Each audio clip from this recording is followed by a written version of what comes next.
ወልቃይት የማን ነው ብለህ ብትጠይቀኝ ጭንቅላታቸው ይፍረስ መጀመሪያ ሰውየው ደህና ጭንቅላት ስታይም የላቸው ሁመራ አገሬ መቼ ነው የሚመለሰው ከትግራይ ሸሽተው የመጡ እዚህ ተቃውሞታል ይሄ እንግዲህ ወደ ኢትዮጵያ ነው የመጡት ፕሪቶሪያ አሁን አለ ወይስ ፈርሷል አሉላ እንኳን ይሻላል ይገርማል በተለይ ስታሊን የሚባለው ጥይት ሲጨርሱ ሽምግልና ይላሉ ሰው ሲጨርሱ ሽምግልና ይላሉ እዚህ ቁጭ ብለ የት እንዳለ ምግበይት እንዳለ መዲዲ የት እንዳለ ደብረጽዮን የት እንዳለ እንትና የት እንዳለ ትግራይ ተወላጆች ሬሳቸው እንኳን መታ እንዳትቀበር ነው የምናረጋቸው የደርግ አባል ነህ የኢዱ አባል ነህ ምናምን እያሉ አማራ እኔ ያመኛል አማራ ሁመራን ይዛታለን ራሳችን ይላል ለምን እነዚህ ሳይሞክሩ አይችሉም እንደ ድሮ መስላችኋል ወሰናችን ማስከበር አለበት ፌደራል መንግስት ወሰናችን እንዲከበር እጠይቃለሁ አጥብቄ ነው ማይካድራ የጨረሱበት ሳምረ የሚባል ቦታ ወረዳ ነበር እሱ የህወሓት መግለጫዎች በብዛት ካየነው 6 ሰዓት ሌሊት 7 ሰዓት 8 ሰዓት ብር እያሳተሙ ነው መሆን የኢትዮጵያ ብር እያሳተሙ ነው ፎርጅድ ማሽን እንዳላቸው ልብሳቸው አውጥተው በእንትን በዚህ በገልባጭ መኪና ቀዩ ገልባጭ መኪና ወስደው እኮ ተከዜ ነው የለቀቋቸው ሱዳን ያለው ደግሞ ጨፍጭፎ የሄደ በወንጀል የሚጠየቅ 1972 ዓመተ ምህረት ነው ወደ ወልቃይት የገቡት ወያኔዎቹ ገብተው የኛ ነው ብለው ይዘው ሄደው በሺዎች የሚያህሉ ሰዎች ነው ያሰፈሯቸው ሌላውን መጥቀስ ቢቻል እነ ስምረት ለምሳሌ ተቃውመዋል እዚህ በቀላልም የሚገቡ አይደሉም ወደ ወልቃይት ምክንያቱም በቂ የሆነ ኃይል አለ የወልቃይትም ህዝብ ያስጨረሱ እነሱ ናቸው እኔ አንድ ነገር እንገርህ ህወሓት በስካይላይት ሆቴል ተቀበረ ብዬ ነው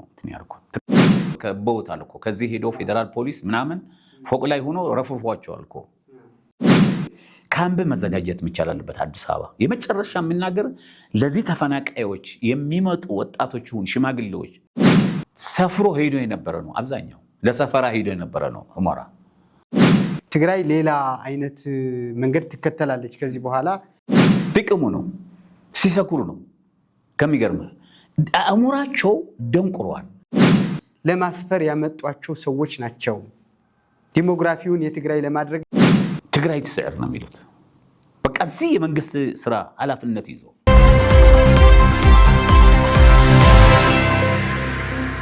ሰላም ጤና ይስጥልኝ እንደምን አላችሁ የወልቃይት ጠገዴ አማራ ሚዲያ ተከታታዮች እንደምን አላችሁ በዚህ በወልቃይት አማራ ሚዲያ ስቱዲዮ አንድ ትልቅ እንግዳ ይዘን ቀርበናል እንግዳው በትግራይ ፖለቲካ እጅግ አንጋፋ የሚባሉ የትግራይ ፖለቲካን በቅርበት የሚከታተሉ ናቸው አምባሳደር ሙኡዝ ገብረ ህይወት ይባላሉ ከሳቸው ጋር ቆይታ እናደርጋለን በትግራይ ጉዳይ አጠቃላይ በሀገሪቱ ያሉ ጉዳዮች እያነሳን ቆይታ እናደርጋለን አብራችን እንድትቆዩ በክብር ጋብዛለሁ አብራችን ሆኑ አምባሳደር ጥሬና ክብረህ እዚህ ወልቃይት ጠገዴ አማራ ሚዲያ ስቱዲዮ ስለተገኘ እጅግ አድርጌ አመሰግናለሁ እኔም አመሰግናለሁ ኢዮብ መልካም እንግዲህ አምባሳደር ምናልባት እንደ መነሻ ሐሳብም እንዲሆነን አዲስ አበባ የትግራይ ሀገራዊ ምክክር በትግራይ ጉዳይ እየመከሩ ነበረ እሱን ተከትሎ ደግሞ በትግራይ በኩል ህወሓትና አንዳንድ የፖለቲካ ድርጅቶች ያንን የምክክር ሁኔታ ውድቅ ሲያደርጉ ታይተናልና ምክክሩ እንዴት ነበር አጠር አድርገህ እስቲ በዛው እንጀምር ምክክር ኮሚሽን ጥሩ ስራ እየሰራ ነው ያለው 22 ጊዜ ሄደዋል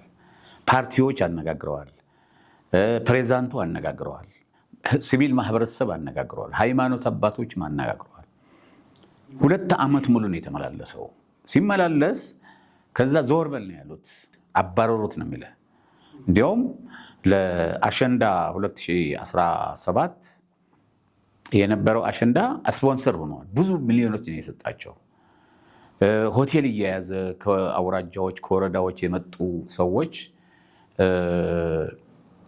ከሚገርምህ ብዙ ብር ቢሊዮኖች ነው ያጠፋው ከዛ በኋላ መጨረሻውን ይሄ ካደረጉ በኋላ አናቅህም ዞር በል ሂድ አሉት ከዛ እዚህ ያለ ነው የትግራይ ተወላጆች ታዋቂ ሰዎች ምሁራኖች ነጋዴዎች የተለያዩ ህብረተሰብ ፖለቲካ ሰዎች ሰበሰበን 2 ጊዜ 3 ጊዜ ከሰበሰበን በኋላ ምንድነው ያለው እኔ አልቻልኩም እኛም እየተከታተል ነበር በትግራይ አልቻልኩም ስለዚህ ምንድነው የምናደርገው ስለን እዚህ አዲስ አበባ ደግሞ የዛም የሚወክሉ ከገበሬ ማህበርም ከም ተወላጅ አለ ስለዚህ ከዛም የመጡ 50 ሰዎች ነበሩ ከመቀሌ በዛን ጊዜ። ከዛ ብለን ስንነግራቸው ሄደው ወሰኑ። በቃ እዚህ እናደርጋለን ተባለ። ያው እነሱ አይደለም የሚወስኑት፣ ከላይ የሚነግራቸው የሚያወያዩት አለ። ተወካዮች ምክር ቤትም ሌሎችም የበላይ አካሎች አሉ። ከነሱ ጋር ተወያይተው ጥሩልን አሉ። እኛ ጠራን። ከመቀሌ 310 በላይ ሰው ነው የመጣው በራሱ ከሚገርባ እዛ ተወያይቶን ነበረ ምናምን የነበረ ከአገር ሽማግሌዎች፣ ከሃይማኖት አባቶች፣ ከተለያዩ ሰዎች መጥተዋል እዚህ። ስለዚህ በስካይላይት የተካሄደው ከ23 እስከ 25 ድረስ በጣም ደስ የሚል ቆንጆ የነበረ ከዛ ደግሞ በቡድን ውይይት ተወያይተን አጀንዳ አቅርበን ለነሱ አስረክበናል። ስለዚህ ይሄ ስለሆነ በጣም ይሰካ ነበረ። በትግራይ በኩል ግን በጣም ከሚገርመ ከውጭ ያሉ የነሱ ጋዜጠኞች ምክትል ፕሬዝዳንቱ የትግራይም መሆን የለበትም ብለው እንትን አደረጉ። ከዛ ደግሞ ፓርቲዎች አሉ፣ የተወሰኑ ፓርቲዎች እዚህ አሁን እኛ ጋር ወደ 10 ምናምን ፓርቲዎች ነበሩ። ከሚገርም ተወካዮቻቸው ነበሩ። እዛ ደግሞ የተወሰኑ የቀሩ ባይቶና 2 ይመስለኛል። አሁን ዋናው እዚህ ነው ያለው፣ ሁለተኛው ደግሞ እዛው ነው ያለው።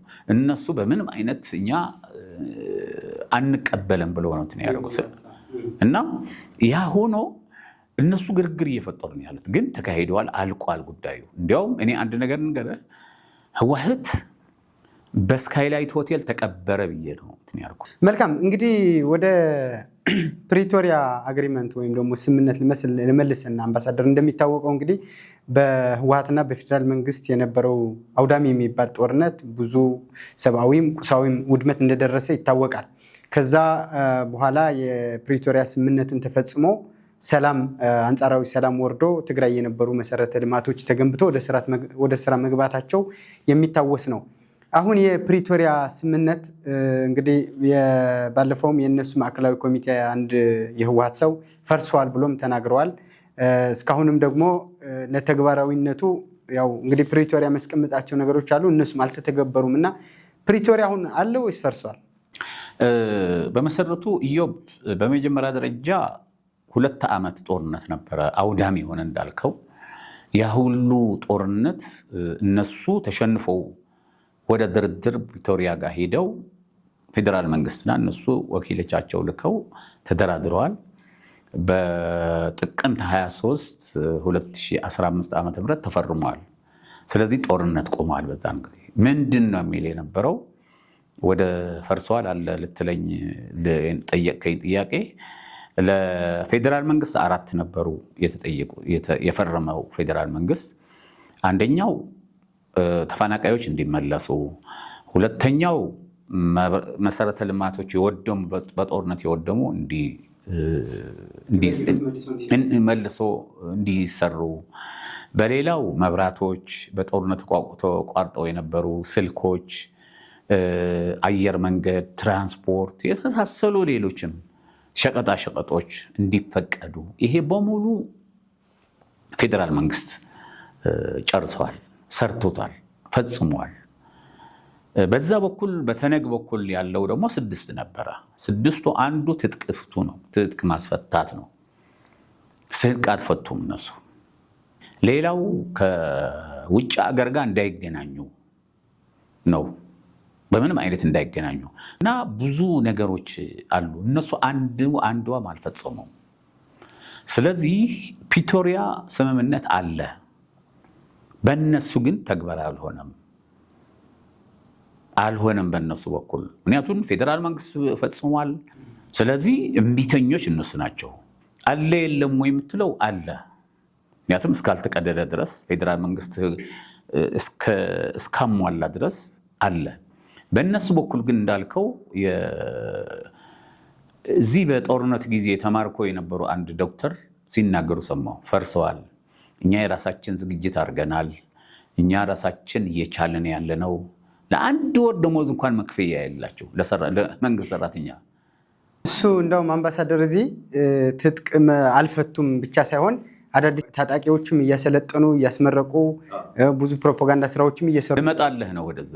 እና ምንድነው ያለው ምክትል ፕሬዝዳንት ተማርኮ የነበረው የኢትዮጵያ መንግስት ባለውለታው ነው። እውነቴን ነው። ተማርኮ ለቀቀው። እውነቴን ነው። የተማረከ አንድ ውሳኔ ነው የሚወሰንበት እንጂ ዝም ብሎ አይለቀቅም። ግን የተወሰነች ጊዜ አቆየና ለቀቀው። ባለፈው ሚል የነበረ ግን ትግራይ የኢትዮጵያ እንዳልሆነች ጭራሽ ሁለተኛ ዝግጅት እያደረግን ነው ለመክፈት እያየን ነው እኛ። በዛን ጊዜ ኢዮብ ስምምነቱ ጊዜ መሳሪያ እየቀበሩ ነበረ። ከዛ ሳይመለሱ እዚህ ያሉት ተስማሚዎች ሳይመለሱ ከቪቶሪያ ታንኮች፣ ምኖች፣ መድፎች እየቀበሩ ነበረ። እኔ ተናግሬ ነበር በዛ ሰዓት እና ብዙ ችግር ነው የደረሰብኝ። አሁን መግለጽ አልፈልግም።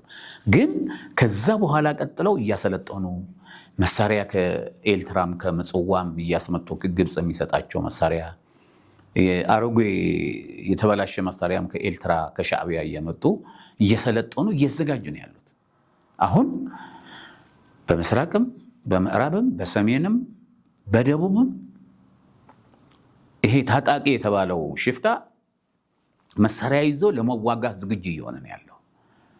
ለወልቃይት ደግሞ ይዤ ወደ ሱዳን ከፍታለሁ እያለ ያለበት ጊዜ ነው። በቃ በጣም እሱ ነው እንጂ ኢትዮጵያ መንግስት እኮ ጦርነት ንክፈት ያለው ቀን የለም። ስለዚህ ይሄ ፕሪቶሪያ ስምምነት እያፈረሱት ያሉ እነሱ ነው። ሁለተኛ ደግሞ እዛ ላይ ነግረህ ብር እያተሙ ነው ያሉት። ትላንትና ደግሞ አንዱ የሲቪል ሰርቪስ ኃላፊ የሆነው የትግራይ እችን እያለ ነበር። እኛ ተዘጋጅተናል፣ እኛ ብርም እንትን እያደረግን ነው። እኔ ሰምቻለሁ በወሬ ብር እያሳተሙ ነው መሆን የኢትዮጵያ ብር እያሳተሙ መሆን ፎርጅድ ማሽን እንዳላቸው አንዱ ባለሀብት ያመጣው ለራሱ የሚጠቀምበት የነበረው ማሽን አሁን እያሳተሙ እንዳሉ በደንብ መረጃ አለኝ። ከሚገርም መስረጃና መረጃ አለኝ። እና እነዚህ ሰዎች ቪቶሪያ እያፈረሱ ያሉ መጀመሪያ ትጥቃቸው መፍታት መቻል አለበት። ይሄንን ተጠያቂ ደግሞ የዓለም መንግስታት አሜሪካን እና የተባበሩ መንግስታት፣ የአፍሪካ ህብረት፣ ኢጋድ እነሱ ተጠያቂ ናቸው። እነሱ ለምንድን ነው ትጥቁ በሰዓቱ የማያስፈታው? ወያኔን ለምን አያስፈታው? ለምንድን ነው ከነትጥቁ ያደርገው? ለምንድን ነው እንዲቀበሩ በመሬት ላይ እንዲቀበሩና ሳር ወይ ደግሞ ዛፍ እንዲተከልባቸው የተደረጉት? ይሄ እኮ እኛ እየጠየቁ ነበር ከዛን ጊዜ ጀምሮ፣ ግን አልተፈጸመም። ስለዚህ አሁንም ይሄ ጦርነት ከተጀመረ ተጠያቂዎቹ እነዚህ ያፈራረሙ ሀገሮች ናቸው። ስለዚህ እያፈረሰው ነው ያለው። በይፋ አልተቀደደም፣ ግን የሲቪል ሰርቪሱ ኃላፊ አቶ ሚካኤልና ዶክተር አብርሃም እኛ በቃ የራሳችን ችለናል፣ ራሳችን ሀገር እንሆናለን እያሉ ነው ያሉት። ይሄ ደግሞ አይሆንላቸውም። ቅድም አምባሳደር አንድ ጥያቄም ጥሩ ጥያቄ ስላነሳ ነው ወልቃይትን በተመለከተ እንግዲህ በጉልበት ይዘው በትጥቅ ትግልም ጀምሮ አካባቢውን ለተለያዩ ቁሳቁሶች የጦር መሳሪያዎች ለማስገባት ምናምን እንደነበሩ እሳቸውም ከዚህ በፊት በተደጋጋሚ ተናግረዋል። ዶክተር አረጋዊ በርሄም ያው የመጀመሪያዎቹ የሚባሉ በህወሓት የ17ቱ ትጥቅ ትግል የነበሩ ሰዎች እየመሰከሩ ነበረ። የወልቃይት ጠገዴ ታሪክ ምናልባት በዛ በኩል ያሉ አካላትም ከበጌ ምድር ጋር የተያያዘ ታሪክ ያለው ነው እና ህወሓት ለራሱ ጥቅም ሲል ጠቅልሎ የወሰደው ነው የሚል ጥያቄም አለ። በትግራይ በኩል ደግሞ ኖ እኛ ከ1983 ጀምሮ የያዝነው የትግራይ አካል ነው የሚል አለ። እንደው ከታሪክ አንጻር የምትለው ነገር ካለ ብዬ። የፍቅር ነው የነበረው እንጂ ይሄ መሬት የኔ ነው ይሄ መሬት የኛ ነው የሚባለው ነገር አልነበረም። ከዛ በኋላ በ1972 ዓመተ ምህረት ነው ወደ ወልቃይት የገቡት ወያኔዎቹ። ገብተው የኛ ነው ብለው ይዘው ሲመቻቸው ከዛ ቀጥለው ደግሞ ወደ ሱዳንና ግብፅ መገናኛ አደረጉ። መንገድ ጠረጉ። አስጠርገው መንገድ ከዛ ከጠረጉ በኋላ በዛን ጊዜ ስደተኛ ያመላልሰናል ምናምን ይላሉ፣ ግን መሳሪያ ነበር የሚያመላልሱበት። እሱ ድልድይ ሆናቸውና በዛ ይገናኙ ነበረ። ከዛ መሳሪያም ቀለብም የሚያስፈልገው መኪኖችም በዛ ያመጡ ነበረ። እንደሚባለው ወልቃይት የማን ነው ብለህ ብትጠይቀኝ እኔ ብዙም አላቅም። እኔ ግን የጎንደር ክፍለ ሀገር እስከ ተከዜ እንደነበረ አውቃለሁኝ። በኔ ዕድሜ ነው የምነግርህ። ከዛ በፊት እኔ የተወለድኩት 1958 ዓመተ ምህረት ነው የተወለድኩት። አሁን ግን የሚባለው የትግራይ ነበረ የሚባለው ከ1944 አካባቢ ይመስለኛል ነው የሚሉት። ከዛ በኋላ እሱን አላውቀውም እኔ። በእኔ ዕድሜ በነበረ ግን ወልቃይት እና ራያ የወሎ ክፍለ ሀገር፣ ወልቃይት የጎንደር ክፍለ ሀገር እንደነበረ ነው የማውቀው። ነገር ግን እንዲያውም ከሚገርምህ ኢዮብ ካነሳልኝ አይቀር በኤርትራ በኩል ያለው ዛላምበሳ እኔም ከሳቸው ጋር ሄድ ነበረ። ከአቶ ሪያስ ገደም ተቀዳሚ አስተዳዳሪ የነበሩ የትግራይ የአጋሜ ተወላጅ ነች የኔ ዘመን ናቸውና ብዙ ጊዜ ጭቅጭቅ ነበረ።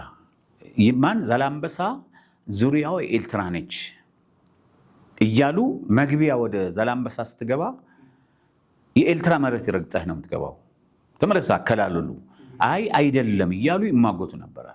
እንዲያውም እኔ የማውቀው ያኛው ኤርትራም ክፍለ ሀገር ይመጡ ነበረ፣ ከትግራይም የሄዱ ነበረ። እኔም ተሳታፊ ነበርኩ እንጂ የማውቀው የወልቃይትና የራያ ጭቅጭቅ በእኔ ዕድሜ አልነበረም። ግን በዛን ጊዜ የሚገዙት የነበረው የጎንደርና የወሎ ክፍለ ሀገር ነበሩ። በተደጋጋሚም ያው ይሄ ቅርብ ጊዜም ስለሆነ የሆነ ሆኖ ግን በአሁኑ ሰዓት የህወሓት ሰዎች ቀደም የፕሪቶሪያውን እንዳልከው ከዚህ ቀደም በ1970ዎቹ እዛ አካባቢ ገብተው ከሱዳን ጋር ለመገናኘት እንደነበረ ሁሉ አሁንም ወልቃይት በጉልበት ካልያዝን አይሆንም የሚል ሀሳብ ይዘው እንግዲህ ተከዜ ተሻግሮ ያለው በሙሉ በትጥቅ ኢትዮጵያን ለመውጋት ኢትዮጵያን ለማፍረስ በሚመስል ሁኔታ እየተንቀሳቀሱ እንዳሉ የተለያዩ መረጃዎችን ይወጣሉና ምናልባት የትግራይ ህዝብ እንዴት ቆም ብሎ ማሰብ የለበትም የሚሉ ደግሞ በዚህ በኩል የሚነሱ ሀሳቦች አሉ። ትላንት ራሳቸውንና ስልጣናቸውን ለማዳን ይህን ሁሉ ጦርነት ከፍተው አሁን ላይ ምንም እርባና ቢስ የሆነ ጦርነት ሆኖ አልቋል በፕሪቶሪያ ስምምነት። አሁንም ደግሞ ወደዚህ አይነት ወልቃይት ታመጣለህ ተብሎ መልሶ ህዝብ አደናግሮ ወደ ጦርነት መግባት ተገቢ ነው ወይ? እዚህ ላይ ምናልባት ሀሳብ ተገቢ አይደለም። በመሰረቱ በቀላልም የሚገቡ አይደሉም ወደ ወልቃይት። ምክንያቱም በቂ የሆነ ኃይል አለ፣ ትጥቅ አለው፣ አቅም ያለው ነው። በቀላል የሚገቡበት አይደለም። ግን ምንድነው የትግራይ ባለስልጣኖች ያን ሁሉ ወጣት ጨርሰው ባለፈው አስጨርሰው ጨርሰው ወይ አሁን አይደለም የጀመሩ ማስጨረስ ከ1967-68 ጀምረው የትግራይ ህዝብም ባላባቶችን ማስጨረስ የጀመሩ በዛን ጊዜ ነው። የወልቃይትም ህዝብ ያስጨረሱ እነሱ ናቸው። እንደውም እዛ አካባቢ አምባሳደር ጥሩ ሀሳብ ስለመጣ ነው።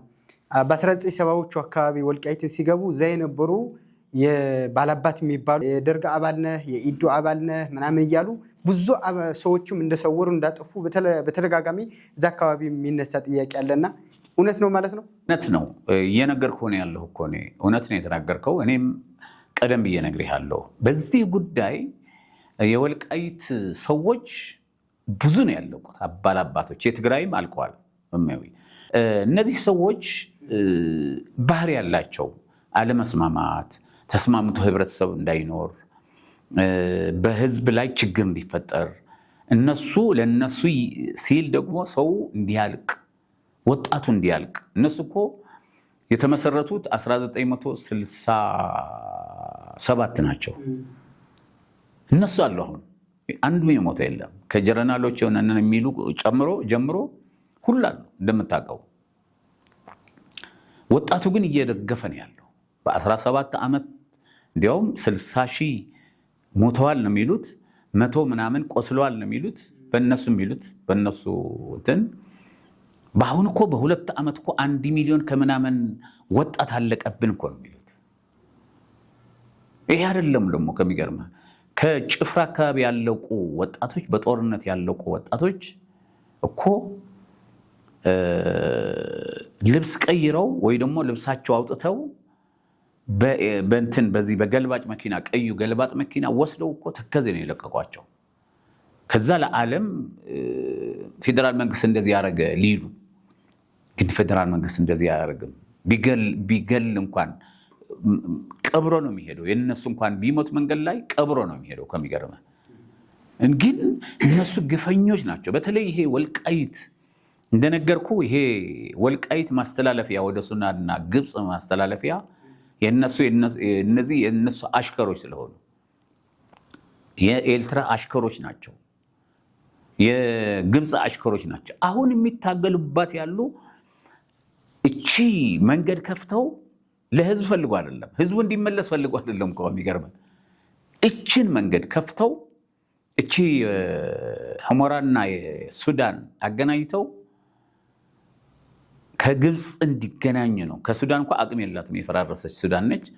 ግን ከዛ እንዲገናኙ የሚያደርጉት አሻጥር ነው አሁን እንጂ ለህዝቡ ለተፈናቃዩ አስበው አይደለም። አምባሳደር እዚህ ጋር ግልጽ እንዲሆን ስለምፈልገው ነው።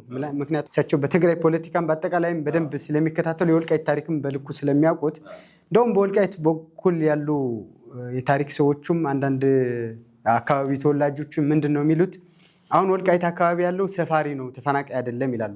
በትግራይ በኩል ደግሞ ሰፋሪ ሳይሆን ተፈናቃይ ነው ይላሉ። ምናልባት በወልቃይት አካባቢ ያሉ የአስመላሽ ኮሚቴውም ጨምሮ ሀሳባቸው ምንድን ነው? ወያኔ በፊት በ1970ዎቹ ጀምሮ እዛን አካባቢ ሰዎችን ሲያሰፍር ዲሞግራፊውን ለመቀየር ነው። ቅድም እሳቸው እንዳሉ የጎንደር ክፍለ ሀገር የነበረ ነው እና ፐርፐዝሊ ያመጣቸው እዛም የመጡ ሰዎች ጭምር የነሱ ቤተሰብ የሆኑ ተመርጠው ለማስፈር ያመጧቸው ሰዎች ናቸው። ዲሞግራፊውን የትግራይ ለማድረግና እዛን አካባቢ ደግሞ የነሱን ሌጋሲ ያስቀጥለው ያው ሪፐብሊክ ትግራይ ስለሆነ አላማቸው ትግራይን ለመገንጠል ከኢትዮጵያ ስለሆነ ለዛ ፐርፐዝ የሰፈሩ ናቸው የሚለው አሉ። ልክ ነው። እኔ ማስረጃ ያለበት ነገር አለ ራሳቸው የሚያምኑበት።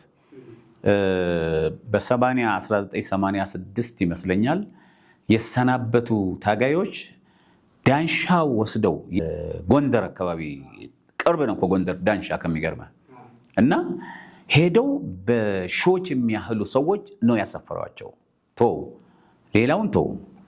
ከዛ ደግሞ ምንድነው ያደረጉት? ማለት ታጋይ የነበሩ እንዲያውም ለምን እንሄዳለን ብለው እነ ኢያሱ በርሄ ሁሉ የዘፋኝ የነበረው የሞተው ሰውዬ ዘፋኙ እዛ ወስደውት ነበር እንደ ቅጣትም። ሁለተኛ ሲያሰናብቷቸው ከታጋይ ሲያሰናብቷቸው በሙሉ በሺዎች እዛ ነው ዳንሻ ነው የወሰዷቸው። ይሄ ማስረጃና መረጃ ያለበት ነው። ከዛ ቀጥለው ደግሞ የባለስልጣን ቤተሰቦች እርሻውን ሰጧቸው።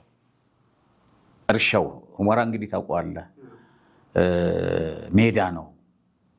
ትንሽ ዘርተህ ሺዎች የሚበቅል ነው እና ከዛ ደግሞ ከተለያዩ ቦታዎች ከኢሮብ እኮ ይወስዷቸው አሉ። ከኔ የተወለድኩበት ኢሮብ ከኢሮብ ነው የወሰዷቸው። እነዚህ ሰዎች ሄደው ወስደው ነው ያሰፈሯቸው። እዛ ታጋዮቹ በዚህ በኩል የነበሩ ታጋዮች አስታጥቀው መሳሪያ ማስታጥቀው ከዛ ደግሞ ከሌላ ከሳምሬ አሁን ሳምሪ የሚባለው ማይካድራ የጨረሱበት ሳምሬ የሚባል ቦታ ወረዳ ነበር። እሱ ሳምራ የሳምሪ ቡድን ብለው በቃ ሳምሪ ብለው ወደ ሱዳን የሄዱ ጨርሰው ወደ ሱዳን የሄዱ ሳምሪ የሚባሉ ከንደርታ ከሁለት ተውላሎ ከአጋሜ ኢሮብ ብያለሁ፣ ከአድዋ ከአክሱም ከራያ ከተለያየ ከተንቤን ወስደው ያሰፍሯቸው አሉ። እነዛ ሳምሪ የሚባሉ የሳብራ ሰዎች ናቸው። አያውቅም ነበረ ሰው። እኔ ግን አውቃለሁ ሳምሪ የሚባሉ። አሁን ግን የገባ ከምንም አይነት እንዲያውም ከተለያዩ ክልሎች ከሌላ ክልሎች የተፈናቀሉ ነበሩ የአማራ ህዝቦች። ግን አብዛኛው ደብረ ብርሃን ያሉ ወሎን ያሉት የተለያየ ቦታ ያሉት እንጂ አልተወሰዱም። እንዲያውም ከሚገርም ወደ ቦታቸውም የተመለሳሉ። ተፈናቅለውበት የነበረው ቦታም የተመለሳሉ አውቃለሁኝ። እና አማራ እኔ ያመኛል። አማራ አምጥቶ ሰፋሪ አስፍረዋል። የለም ሰፋሪ የለም። ግን ምን አለ? አስመላሽ ኮሚቴ አለ። የወልቃይት አስመላሽ ኮሚቴ፣ የራያ አስመላሽ ኮሚቴ አለ። ይሄ ኮሚቴ ደግሞ ቀላል አይደለም። የታጠቀ ነው፣ አቅም ያለው ነው። የወልቃይት የማንነትና ወሰን አስመላሽ ኮሚቴም የራያም እንደዚሁ በተመሳሳይ አሁን የመጣ አይደለም። በህወሓት በኢህአዴግ ስርዓት መቀሌ ድረስ ጥያቄ ይዘው የቀረቡ ፌዴሬሽን ምክር ቤት ጥያቄያቸውን ያቀረቡ ናቸውና ሱዳንም የነበሩ ሱዳንም ተሰድተው የነበሩ ሌላ ውጭ ሀገርም ተሰድሰው የነበሩ እነ ኮሎኔል ደመቀ ዘውዱ ይሄ ያመው ስለነበረ ወጥቶ ወደ ትግል ነው የገባው። ጎንደር እኮ ከበውታል እኮ ከዚህ ሄዶ ፌዴራል ፖሊስ ምናምን ፎቅ ላይ ሆኖ ረፍርፏቸዋል እኮ በለውጥ አካባቢ። ስለዚህ ለውጥ ከመምጣቱ አካባቢ ቀድሞ ያው 8 ዓመተ ምህረት የኮሎኔልን በዛ ጊዜ እንደዚህ ከበውት እና ድል አድርጎ መውጣቱ ለሀገራዊ ለውጡ አሁን ላገኘነው ሀገራዊ ለውጥ ምክንያት ነው። አንዱ እሱ ነው፣ አንዱ ራሱ ነው። ስለዚህ ከዛ መከላከያ ሰራዊታችን ደግሞ አብዛኛው ደግሞ 85% የነበረው ትግራይ ውስጥ ነው። ኤርትራ ጠላት ስለነበረ በዛ ሰዓት ስለነበረ እየጠበቀ ምሽግ ላይ ሆኖ ለትግራይ ህዝብ የታመመው ቃሬዛ እየወሰደ እያሳከመ ቤት እያሰራለት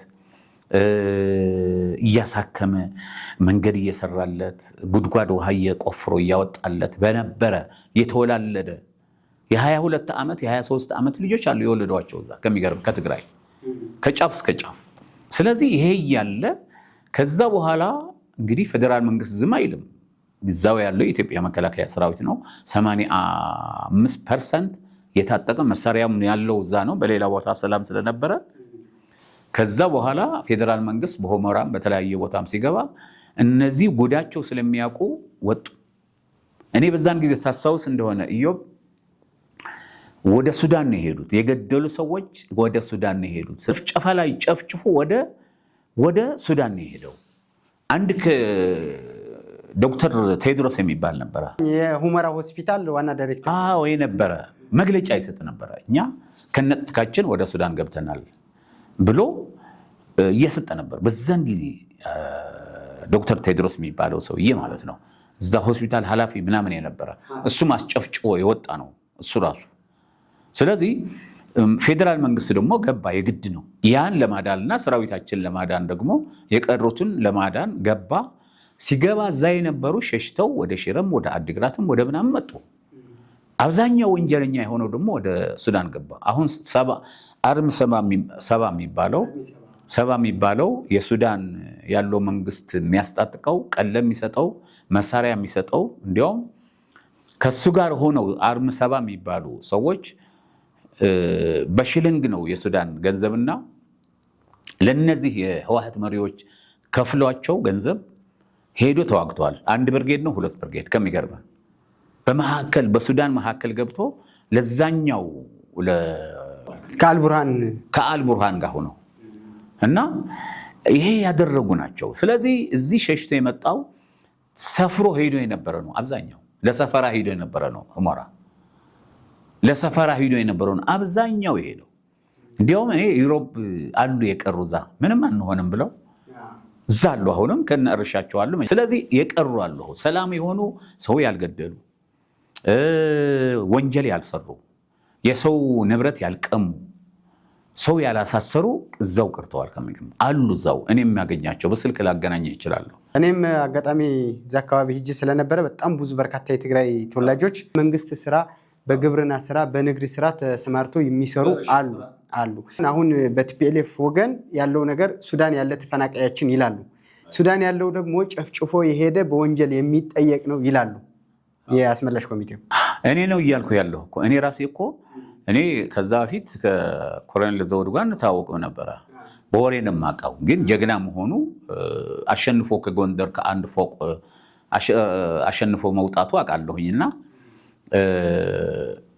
በጣም ከሚገርምህ እኔ እኮ ነግሬሃለሁ፣ በዛን ጊዜ ተናግሬሃለሁ። እዛ የነበሩ ጨፍጭፎ የሄዱ ናቸው ሱዳን። አሁን አርም ሰባ ተብለው ተፈናቃይ ናቸው ተብለው እኮ ከሚገርም የታጠቁ ሰዎች የሞቱ ሰዎች እዚህ ውጊያ አልቡርሃን ላይ ውጊያ ሲሞቱ ተፈናቃይ የሚል መታወቂያ እኮ ተገኝቶባቸዋል። የተባበሩ መንግስታት ተገኝቶባቸዋል። እኔ በደንብ ስለማቅ ነው። መጀመሪያም የሄዱት የጨፈጨፉት ማይካድራ ጨፍጭፈው የሄዱ ሰዎች ናቸው፣ ወንጀለኞች ናቸው። እነዚህ ወደ ትግራይ ስደት መሆን አልነበረበትም፣ መምጣትም አልነበረባቸው። ቤታቸው እንደ ሌሎች ትግራይ ተወላጅ ቁጭ ማለት ነበረባቸው። ግን ያው ሰፈራ ስለሄድን የሆነ ችግር ይገጥመናል ብለው ሸሽተው ሄዱ። አሁን እኮ ከሚገርምህ እኮ በጣም እኔ ከሚያሳዝነኝ ሁመራ ብለው ዘፈን በትግርኛ ዘፈን ሁመራ ብቻ ነው የሚሉት። ሁመራ አደየ ይላሉ። ድሮ ያነሱት መሰለኝ ቀደም ብሎ ያነሱት የሁመራ ካርታ ይሄ ከተማው ምናምኑ እርሻው ምናምን እያሳዩ ሁመራ አገሬ መቼ ነው የሚመለሰው? አሁን ዋት ደግሞ ከነ ትጥቄ ነው የሚመለሰው፣ ከነ አስተዳደሬ ነው የሚመለሰው፣ ከነ ሰራዊት አይደለም ሽፍታ ነው ያለው።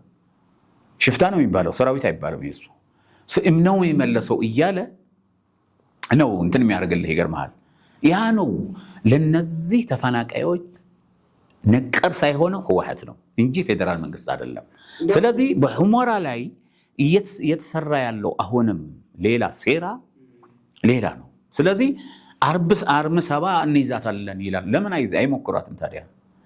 ሁመራ እንይዛታለን ራሳችን ይላል። ለምን እነዚህ ሳይሞክሩ? አይችሉም። እንደ ድሮ መስላችኋል? 83 72 አስገብተው እዛ ሁመራን ይዘው ኃይል በነበረባቸው ጊዜ 83 ደግሞ አዲስ አበባን ይዘው እንደዛ ይመስላችኋል? አሁን ዝም ብሎ እየሸሸ የሚሄድ ወታደር አሁን እኮ በመነጽር እኮ ቁጭ ብለህ ታያቸዋለህ እኮ የት እንዳሉ። እንዲያው ይሄ ደደብ የሚባለው ኃይል የሚባለው ደደብ ሚዲያ ያለው ባለፈው እንደዛ ነገር እኔ ደደብ ነው የሚለው። ከዛ ምን እያለ ነበር መሰለህ? ቅርብ ጊዜ ከትላንትና ወዲያ ምናምን የትግራይ ኃላፊዎች ይላል ጀነራሎች ኃላፊዎች የቴሌ እንትን እንዳይጠቀሙ የቴሌ ሞባይል እንዳይጠቀሙ ስለሚታይ ይላል። የት ኢትዮጵያ ውስጥ እኮ ነው ያሉት። ዋሻ ነው የምትኖረው። ልክ እንደ ኢራቅ እንደ ሌላ እንደ ማነው እስራኤል እኮ ውስጥ መደበቂያ እንኳን የላቸውም። ዋሻ ውስጥ ነው ያሉ። ዋሻ ደግሞ ይታያል። አሁን እሱ የሚለው በኤልትራ ተጠቀሙ ነው የሚለው። ከሚገርም በኤልትራ ተጠቀሙ ይላል። አይሆንም። ያው ይታያል እኮ በአሁን ሰዓት በቴክኖሎጂ ነው የምታየው። እዚህ ቁጭ ብለህ የት እንዳለ ምግበይ የት እንዳለ መዲድ የት እንዳለ ደብረ ጽዮን የት እንዳለ እንትና የት እንዳለ የሚያሳይ እንትን አለ፣ ማሽን አለ። ከተፈለገ ነው የምልህ ከተፈለገ።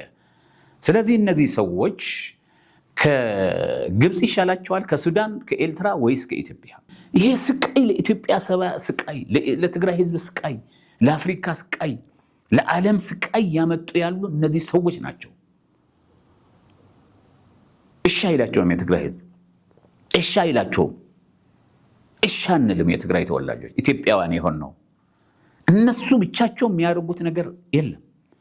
አሁን በየአመቱ ጥይት ሲጨርሱ ሽምግልና ይላሉ። ሰው ሲጨርሱ ሽምግልና ይላሉ። ጥይት ሲያገኙ ከኤልትራ ወይ ደግሞ ከጉድጓድ ቆፍረው ሲያወጡ ደግሞ እንዋጋ ዘራፍ ነው የሚሉት። አሁን እያሉ ያሉ ብታስበው እየፈከረ የነበረው የተማረከው ሰውዬ እየፈከረው የነበረ ፍከራ ተው። ያ ሲቪል ሰርቪስ ኃላፊ የተባለው የሚፈክረው የነበረ በተሰማ እየው በጣም ነው የሚገርመው። አቅም የላቸው መላሳቸው ብቻ ነው ያለው እንጂ እንትናቸው ሞተዋል እኮ። የለም ጉራ ነው። በሰውየው አይተዋል። በመጠጥ ያለቀ ነው። በጫት ያለቁ ናቸው እነዚህ እኮ። ሐሺሽ እንደዛ እኮ ነው የሚወስኑት። ሌሊት ሲጠጡና ሐሺሽ ወይ ጫት ሲቅሙ ይወስናሉ ውሳኔ። ከሚገርም እንዋጋ ይላሉ። በዚህ አጋጣሚ አምባሳደር የህወሓት መግለጫዎች በብዛት ካየነው 6 ሰዓት ሌሊት 7 ሰዓት 8 ሰዓት የሚያወጡበት ሰዓትም አለ። ሲቅሙ ነው ሲሰክሩ ነው። ከሚገርም አእምሯቸው ደንቁሯል። በመጠጥም በሐሺሽም በጫትም የደነዘዘ የደነቆረ አእምሮ ነው ያላቸው። ዶክተር አብይ ግን እያቸው እስቲ ብቻቸው ንጹህ አእምሮ ነው ያለው። ኢትዮጵያዊ የሆነ ንጹህ አእምሮ አላቸው። እነዚህ ሰዎች እኮ ሃይማኖታቸው ምን እንደሆነም አያውቅ። እኔ ልጅ ሁኜ ከሚገርመ እኛ አካባቢ እንትን ያደርጉ ነበርና ህዝቡን የሚሰበስቡት ቤተክርስቲያን ነው። ፖለቲካ የሚሰብኩት ቤተክርስቲያን ወይ መስጊድ። በጣም ይገርመኝ ነበር። ሃይማኖት የሌላቸው ሰብአዊነት የሌላቸው ሰዎች ያልሆኑ ሰዎች አሁን ደግሞ ወልቃይት እንይዛለን ወደ ግብፅ እንገናኘን ማለት በምንም አይነት አይሆንም። አሁን የጀመሩት አለ ኢዮብ ጽምደ ብለው ኤልትራም ወንድሞቻችን ናቸው። እንዲያውም ሱዳንም ቤተሰቦች ናቸው። እንገረ በኤልትራ ከ300 ሺህ በላይ የተፈናቀለው ሸሽቶ በዛ ሲሄድ በ1980 በ2003 ዓመተ ምህረት በዛ ነው ኤርትራ የነበረው የወጣው ተቀብለው አስተናግደው እኔ አመሰግናቸዋለሁ በዚህ። ከዛ በፊትም ተፈናቃይ የሆነ ስደት የሄደ ይቀበሉ ነበር። አሁን ግን ከነዚህ ደንቆሮና አኬስ የሆኑ ሰዎች ጋር እንትን ማድረጉ በጣም አዝናለሁ። ኤርትራ ግን ከሚነግር ኤርትራውያን ግን በ1983 ዓመተ ምህረት እኮ አንድም ኢትዮጵያዊ የትግራይ ተወላጅ እንኳን አንድም እንኳን አልቀረም። አንድም ነው የምነግርህ። የሁሉ ቤት የነበረ ተወርሶ፣ የሁሉ የነበረ ፋብሪካ ተወርሶ፣ የሁሉም ኢትዮጵያዊ የነበረ ሱቅ እንኳን ተወርሶ፣ ሳይክል እንኳን ተወርሳ። ሳይክል አብዛኛው ኤርትራ ሳይክል ነው የሚሄደው። ሳይክል እንኳን የወረሱት የቲፒኤልኤፍ ሰዎች እነዛ ኤርትራውያን ምንም ነገር አንድም አልቀረም ኢትዮጵያዊ ሆነ በዛን ጊዜ። አሁን ደግሞ ጽምደው ብለው ፈጥረው አንድ ሰው ከትግራይ ከኢትዮጵያ አይገባም። እነሱ ግን እንደፈለጉት ትላንትና በተለይ በሸራሮ ብዙ አውቶቡስ ነው የገቡት። ከነተጥቃቸው ነው የገቡት። ከሚገርም ከነተጥቃቸው ባንዲራ አርጉ። ያው የትግራይ ቴሌቪዥንም ድምፅ ወያኔም ከ700 በላይ ብሎ በእነሱ ዘግቦታል አይደል ነው። ባለፈው እኔ ከዓመት አካባቢ በፊት በአውቶቡስ በባድማ አድርገው እየገቡ ነው ሲቪል የለበሱ ሰዎች። እነዚህ ምን ያደርጋል መሰለ ሻዕቢያ መጀመሪያ ሰላይ ነው የሚልከው። ሰላይ ይልክና ከዓመት ከ6 ወር በፊት ከዛ በኋላ ነው ጦር የሚያስገባው። በአህያ አድርገው ከሚገርምህ እየው ደደቢት የሚባል ቦታ እዛ አካባቢ ያለው ቀድመው አህያ ይዘው ጥይት ይዘው ነው የገቡት። ቀድመው እኔ ያስተላልፈዋለሁ በሚዲያ ከሚገርምህ። አሁን ደግሞ ትላንትና ገብተዋል። ወልቃይትን በጉልበት ለመውረር ነው የሚለው ነው። የወልቃይት ጠገዴ ሰቲት ሁመራ ዞን ደግሞ አንድ ዞን አቋቁሞ ትግራይ ተወላጆቹም ያሉበት አብሮ እየኖሩ እያስተዳደሩ ነው ያሉ። ምናልባት ከመንግስት ጋር የሚጠይቁት ነገር አለ፣ የበጀት ጉዳይ ምናምን የሚለው። ምናልባት የበጀት ጉዳይ እንዴት ያዩታል አምባሳደር? ባጀት መመደብ መቻል አለበት። ለወልቃይት ጸገዴ በመሰረቱ አሁን ምርጫ ያካሂዳል፣ እርግጠኛ ነኝ ያካሂዳል ምርጫ። ምናልባት ራያ አካባቢ ማለት ላይካሄድ ይችላል እንጂ እነሱ ህወሓቶች እምብስላሉ ሊያካሄድ ይችላል። ስለዚህ እዛን ጊዜ ይመደብለታል ባጀት። እስካሁን ድረስ በህዝቡ ባጀት ነበረ። ትግራይ ግን ባጀት ይሄድለት ነበረ። የሄደው ባጀት ለታጣቂዎች ነው። 300 ሺህ የሚሆኑ 100 ሺህ የሚሆኑ 40 ሺህ የሚሆኑ በሺህ የሚቆጠር አለው የታጠቀ ትጥቅ ያልፈታ አለው። 100 ሺህ ብር 200 ሺህ ይሁን ምን ይሁን ያስመዘገቡት 270 ሺህ ነው። ግን አብዛኛው የጠፋ የሄደ ነው። አሁን ምንድን ነው የሚያደርጉት? የትግራይ ከሚገርም የሄደው ባጀት ለሰራተኛው ከ120 እየተቆረጠ ለልማት እየተባለ እንደገና እየተቆረጠ ለነሱ ነው የሚሄደው። እንዲያውም ከትላንትና ወዲያ የሰማሁት ደውለው ሲነግሩኝ የሆነ እርዳታ ነገር የመጣለ ዘይትም ምናምን መጥቷል አሉ። ቀጥታ ለነሱ ነው የሚሄደው፣ ለታጠቁት ሰዎች ካምብላሉት። ከሚገርም ኢትዮጵያን ለሚወጉ ትግራይን ለሚወጉ ሰዎች ጋር ነው ያለው እየሄደ ያለው። እባካችሁ እያለ ነው ያለው ህብረተሰቡ። እኔ ሀቅ ነው ውሸት ይናገራል ሙኡዛ ይጠይቁ፣ እዛ ሄደው ይጠይቁ። ስለዚህ ይሄንን ለታጣቂ ባጀት ተመድቦ ለወያኔ ታጣቂ ተመድቦ ለሰላማው ለሆነ ለልማት ላለው ደግሞ አልተመደበም ነበር። ምክንያቱም የራሱ ህግ ይኖረዋል ብዬ ገምታለሁ። አሁን ግን ወደ ምርጫ ገብተው ምክንያቱም አቶ ደምለው እኮ አሸተ ደምለው የዞን ዋና አስተዳዳሪ እኮ የብልጽግና ማዕከላዊ ኮሚቴ አባል ናቸው እኮ። ስለዚህ ይሄ እስከመሆን ሌሎችም አሉ። ይሄ እንደመሆኑ መጠን ለነሱ ባጀት ይመደባል በአሁኑ ሰዓት ብዬ ተስፋ አደርጋለሁ። እርግጠኛ ነኝ። ምክንያቱም ለሰላም ነው ይሄ።